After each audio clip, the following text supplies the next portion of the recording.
नमस्कार। आप देख रहे हैं बी मिरर टीवी।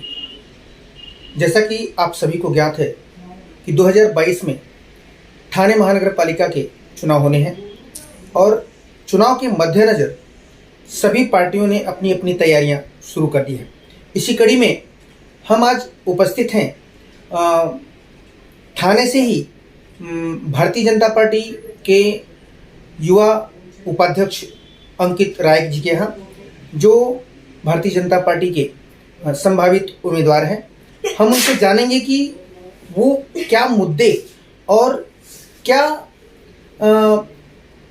मूलभूत सुविधाओं को लेकर उत्तर भारतीय समाज और इस महानगर पालिका चुनाव में जनता के बीच जाएंगे और क्या सोचा है उन्होंने, अगर उनको पार्टी ने, शीर्ष नेतृत्व ने अगर ये जिम्मेदारी दी।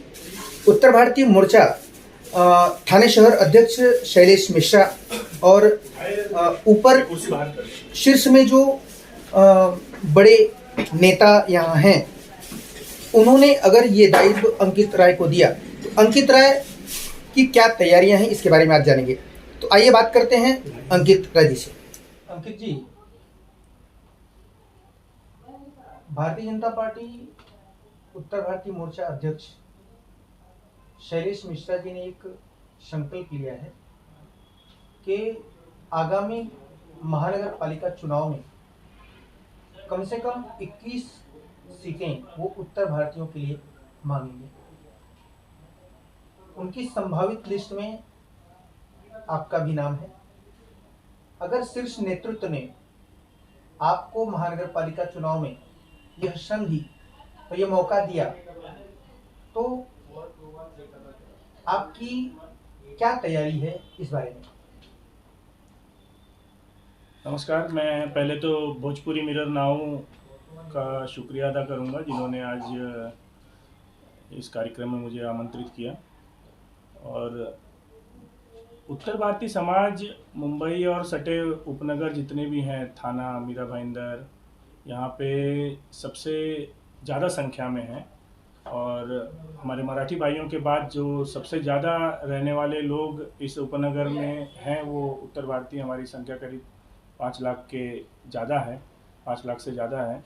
और जो हमारे उत्तर भारतीय मोर्चा के अध्यक्ष शैलेश मिश्रा जी ने जो संकल्प लिया है कि उत्तर भारतीयों को हमें इस आगामी नगर पालिका, महानगर पालिका, थाने महानगर पालिका चुनाव में आगे लाना है, और ये बहुत ही सराहनीय काम है। और इससे जो उत्तर भारतीय इस शहर में करीब 20-30 साल, 40 साल, 3-3, 4-4 पीढ़ियाँ रहती हैं, उनको बिल्कुल न्याय दिलाने में ये काफ़ी सराहनीय काम होगा।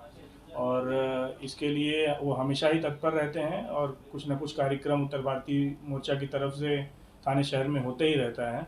और ये जो संकल्प इन्होंने लिया है कि कम से कम 21 उत्तर भारतीयों को इस बार महानगर पालिका का टिकट मिलना चाहिए, इसके लिए मैं बिल्कुल उन्हें शुभेच्छा देता हूं और मैं इस चीज़ का स्वागत करता हूं।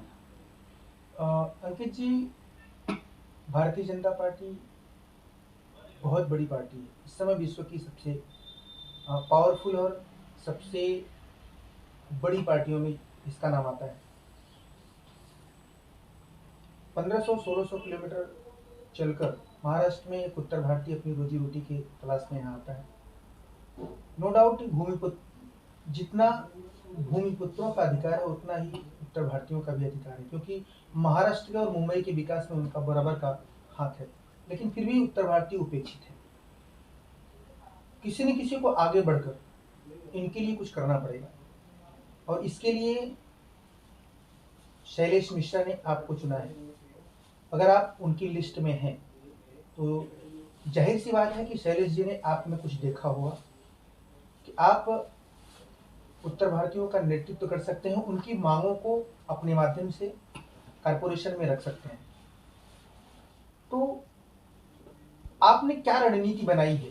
अगर आपको ये संधि मिली तो आप उत्तर भारतीयों के उत्थान के लिए, उनकी सुरक्षा, उनके रोजगार, उनके स्वास्थ्य और उनकी मूलभूत सुविधाओं के लिए क्या सोचा है, क्या करेंगे आप? भारतीय जनता पार्टी, जैसा आपने सही कहा कि वो देश की नहीं दुनिया की सबसे बड़ी पार्टी है। और इस पार्टी में काम करना मेरा सौभाग्य है। सम्माननीय जिला अध्यक्ष निरंजन जी डावकरे साहब ने जो जिम्मेदारी दिया है युवा मोर्चा में काम करने का, वो मेरे लिए बहुत ही सौभाग्य की बात है। और मैं इसी तरह जानता हूं कि उत्तर भारतीय मोर्चा जिला अध्यक्ष शैलेश मिश्रा जी ने भी ज़रूर आज के युवाओं में, और आप अगर मेरी बात करें या और भी उत्तर भारतीय लोगों की बात करें, तो उनका हमेशा सहयोग बना रहा है और वो बिल्कुल हमेशा प्रोत्साहन देते रहे हैं हम लोगों को आगे काम करने के लिए। और बिल्कुल इस बार जो उन्होंने संकल्प लिया है उसे हम लोग काफ़ी मेहनत करके और जितना हो सके पार्टी को आगे बढ़ाने का काम थाने महानगर पालिका में ज़रूर किया जाएगा। शैलेश जी, आपसे हम ये जानना चाहते हैं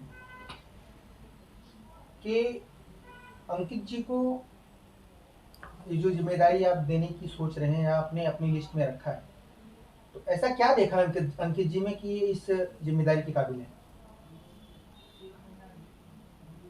माननीय अध्यक्ष निरंजन डावखरे जी और हमारे लोकप्रिय विधायक श्री संजय केलकर जी, इन्होंने मुझे उत्तर भारतीय मोर्चा के दायित्व देने के बाद में सबसे पहले मैंने पूरा थाना शहर जिला में भ्रमण करके अपनी ताकत और अपनी कमजोरियों का आकलन करने का प्रयास किया। इसमें ये मैंने पाया है कि कुछ सक्षम युवा हैं जिन्हें अगर मौका दिया गया तो अपने समाज के कल्याण के लिए, उनकी गरिमा बढ़ाने के लिए, उनके सम्मान, सुरक्षा और न्याय दिलाने में अपना योगदान दे सकते हैं।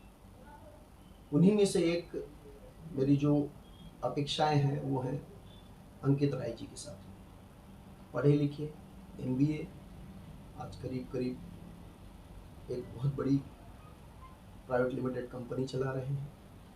इनके अनुभव का फ़ायदा हमारे समाज को, भारतीय जनता पार्टी को ठाणे शहर जिला में, कॉरपोरेशन में भारतीय जनता पार्टी और उत्तर भारतीय लोगों की आवाज़ को बुलंद करने में उपयोग किया जा सकता है। इन्हीं अपेक्षाओं के साथ में मैं इनके ऊपर ये बोझ देना चाहता हूँ कि अपने पारिवारिक और औद्योगिक जिम्मेवारियों के साथ साथ उन्हें जो एक नैतिक सामाजिक दायित्व निभाना है, जिसके लिए हमारे अध्यक्ष ने उन्हें युवा का उपाध्यक्ष बना के भी चिन्हित किया है।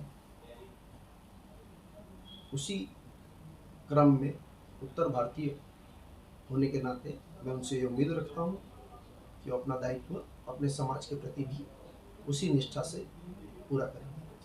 अंकित जी, अंत में एक छोटा सा प्रश्न। आज उत्तर भारतीय समाज को उनके उत्थान के लिए एक युवा की जरूरत है, और जैसा कि विश्वास शैलेश मिश्रा ने जताया, तो युवाओं के लिए आज सबसे बड़ी समस्या युवाओं की, उनकी शिक्षा को, उनकी रोजगार को। इस बारे में क्या सोचा है आपने? अपने समाज के युवाओं को क्या संदेश देना चाहेंगे? मैं अपने समाज के युवा भाइयों को ये संदेश देना चाहूँगा, मेरा मानना ये है कि इस देश में नौकरी की कोई कमी नहीं है और शिक्षा लेने वालों के लिए बहुत सारे ऑप्शंस उपलब्ध हैं। जो पढ़ाई करना चाहते हैं, जो नौकरी करना चाहते हैं, वो ज़रूर कुछ ना कुछ ढूंढ लेते हैं। तो मैं अपने युवा साथियों को, उत्तर भारतीय से हो चाहे हमारे मराठी युवा बंधु हों, मैं उन्हें यही कहूँगा कि अपना काम, अपनी रुचि को किसी फील्ड में बढ़ाइए और ज़रूर आपको सफलता मिलेगी। अंकित जी, समाज को संगठित करने और उन्हें भारतीय जनता पार्टी की निष्ठा से जोड़ने के लिए क्या कदम उठाने वाले? उत्तर भारतीय, जैसा कि मैंने पहले भी कहा, उत्तर भारतीय समाज थाने उपनगर में काफ़ी बड़ी तादाद में है और अब भारतीय जनता पार्टी उत्तर भारतीय मोर्चा की तरफ से हमने काफ़ी कार्यक्रम लेने का फैसला किया है और जो निरंतर चलता रहेगा, जिसके अंदर करीब उत्तर भारतीय महोत्सव होगा, हल्दी कुमकुम होगा और लिट्टी चोखा जो उत्तर भारतीयों का काफ़ी प्रिय भोजन है, उसका भी हम लोग कार्यक्रम लेंगे। और चाय पे चर्चा जो मोदी जी की तरफ से हमें एक बहुत बहुत बड़ी सौगात मिली है। आज देश में आप कहीं भी जाइए तो 4 लोग भी चाय पी रहे हैं तो वो लोग चाय की चर्चा की बात करते हैं। बाकी सुंदरकांड का पाठ और वरिष्ठ नागरिक सम्मान, ऐसे कई कई कार्यक्रम उत्तर भारतीय मोर्चा द्वारा थाने में लिया जाएगा और इसकी शुरुआत बहुत ही जल्द होने